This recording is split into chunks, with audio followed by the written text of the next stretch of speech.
Ce samedi 17 septembre, deuxième journée de la 5e conférence de reconstitution des ressources du Fonds mondial consacrée à la réflexion autour de 2 problématiques.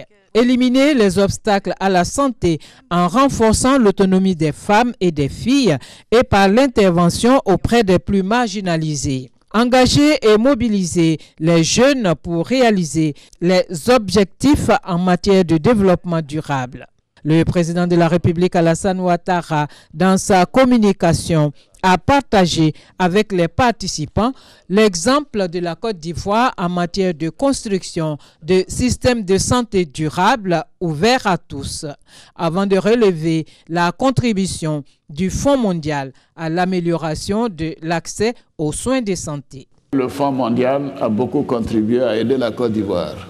C'est sur la période de 15 ans depuis 2003, c'est pratiquement un demi-milliard de dollars, 530 millions qui ont été promis, dont 400 millions ont été décaissés. Si je prends le cas par exemple du VIH-Sida, c'est quasiment 158 000 personnes qui ont pu bénéficier de traitements antirétroviraux, et ça c'est tout de même un chiffre significatif.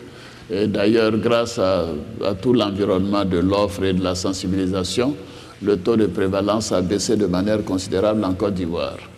En deuxième lieu, en ce qui concerne la tuberculose, c'est 83 500 personnes qui ont pu donc être traitées et qui ont pu bénéficier des ressources nécessaires pour faire face à ce fléau. Et enfin, nous avons distribué durant ces années 25 millions de moustiquaires imprégnés, c'est-à-dire l'étendue donc de la capacité du gouvernement à distribuer donc des moustiquaires imprégnés pour protéger les populations contre le paludisme. Donc c'est vraiment un hommage que je voudrais rendre au Fonds mondial, à son directeur exécutif Marc Diboul. Bien sûr, c'est bon de nous aider, mais nous devrions faire plus nous-mêmes. Nous sommes intervenus, je dirais, dans 3 domaines.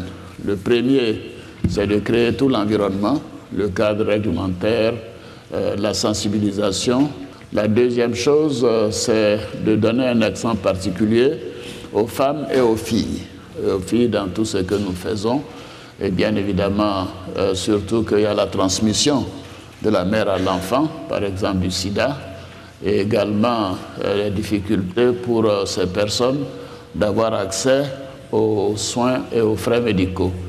Et le troisième élément, c'est d'améliorer les conditions quotidiennes de ces personnes en leur offrant du travail, en améliorant leurs conditions de vie. Des leaders du monde très impliqués dans la lutte contre le sida, la tuberculose et le paludisme, notamment Ban Ki-moon, secrétaire général de l'ONU, Marc Diboul, directeur exécutif du Fonds mondial, le milliardaire Bill Gates et le chanteur Paul David Hewson dit Bono ont tous reconnu les progrès extraordinaires réalisés par le Fonds mondial.